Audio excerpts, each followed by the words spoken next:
dipersembahkan oleh Maktur Travel Umroh dan Haji. Assalamualaikum warahmatullahi wabarakatuh. Bismillahirrahmanirrahim. Alhamdulillahi rabbil alamin.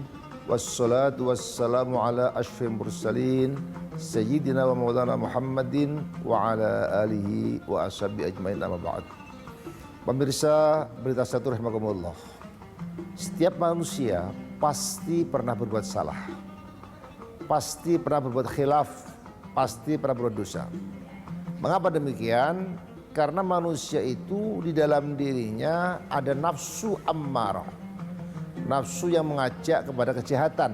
Ya, selain ada nafsu mutmainnah, ya, ada nafsu lawwamah.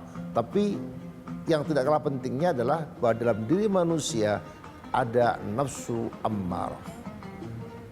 Ketika manusia didominasi nafsu ammarah secara internal, eksternalnya pun ada setan.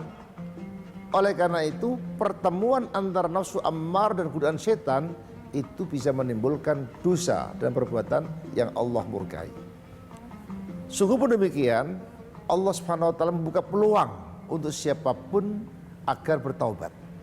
Karena Allah Maha penerima taubat. Dosa ini dalam kajian Islam berdua macam. Ada as-shaghair dan al-kabair. As-shaghair, dosa kecil, adalah dosa yang mudah dihapuskan dengan amal yang sholeh. Allah berfirman, innal hasanat yudhibna sayyi'at. Amal yang baik itu bisa menghapuskan dosa-dosa kecil. Ya. Bahkan pada ayat yang lain Allah mengatakan bahwa jika kalian meninggalkan dosa besar, pasti aku akan hapuskan dosa-dosa kecil. Jadi subhanallah, betapa Allah Maha Pemurah pada kita semua. Allah Maha Pengampun pada kita semua. Selama kita mampu meninggalkan dosa besar, itu adalah asyirku billah, musyrik kepada Allah, qatlun nafsi, pembunuhan, kemudian az-zina, as-saraqah dan seterusnya. Kalau kita mampu meninggalkan dosa besar, dosa kecil, mata kadang-kadang nggak terkendali, lidah nggak terkendali, itu Allah maafkan.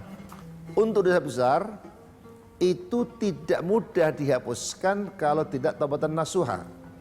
Oleh karena itu Allah membuka peluang agar kita melakukan taubatan nasuha, taubat yang sungguh-sungguh. Apa itu? Ada 3 syarat yang harus dipenuhi. Yang pertama, al-iqla' anil ma'siyah, hentikan perbuatan maksiat. Kalau kita terbiasa mengkonsumsi minuman keras, kalau taubat harus berhenti.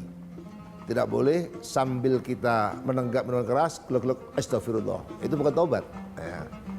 Maaf, kalau kita punya hobi judi, kalau mau taubat berhenti dari perjudian. Itu syarat mutlak. Ya. Tidak boleh sambil ngocok kartu, astagfirullah, astagfirullah, astagfirullah. Itu bukan taubat. Ya. Maaf, seorang pelacur, kalau mau taubat, terbuka peluang untuk taubat. Asal berhenti dari pelacuran. Tidak boleh sambil melayani tamu, astagfirullah, astagfirullah. Itu bukan taubat. Maka disitulah syarat pertama, al-iqla' anil ma'siyah, hentikan perbuatan maksiat. Yang kedua, an-nadbu ala fil ma'siyah, timbul penyesalan. Kenapa saya sampai melakukan kejahatan? Ya. Kalau perlu dihukum. Maka kalau kita ke Madinah dalam rangkaian ibadah umrah atau haji, hampir pasti kita akan ziarah ke makam Rasulullah. Di sebelah makam Rasul ada namanya Raudhah. Ya. Pada tiang nomor 2 dari makam Rasul, tiang nomor 2 dari depan itu ada Ustuan at-Taubah namanya, tiang taubat. Kenapa demikian? Disitulah Allah menerima taubat Abu Lubabah. Abu Lubabah seorang sahabat Nabi yang berbuat dosa, ya. Kemudian dia sungguh-sungguh ingin taubat, dia ikatkan tubuhnya di tiang tersebut. Sebagai bukti bahwa dia betul-betul taubat, maka dia betul-betul ingin meninggalkan dosa besar tersebut. Maka dia akhirnya di situ diikatkan tubuhnya, pokok makan 9 hari, dan akhirnya Allah terima taubat. Sehingga disitulah sampai sehari ini kalau orang ingin taubat dan nasuha, seringkali menjadikan yang tersebut sebagai situs, ya, sejarah diterima taubatnya Abu Lubabah. Yang ketiga, al-azmu ala adabil aud, bertekad tidak mengulang dosa kembali. Ya.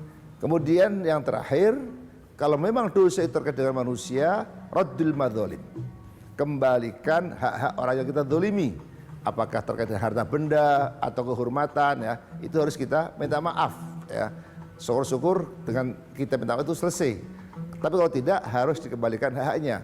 Maaf, seorang koruptor kalau dia mau tobat nggak cukup hanya ke Mekah, ya Allah saya mohon ampun, bukan cukup begitu. Tapi harus kembalikan dulu hasil korupsi baru dia tobat kepada Subhanahu wa taala. Semoga Allah merahmati kita semua, menerima tobat kita dan husnul khatimah. Amin. Terima kasih, mohon maaf. Wallahul muwaffiq ila aqwamit thoriq. Assalamualaikum warahmatullahi wabarakatuh.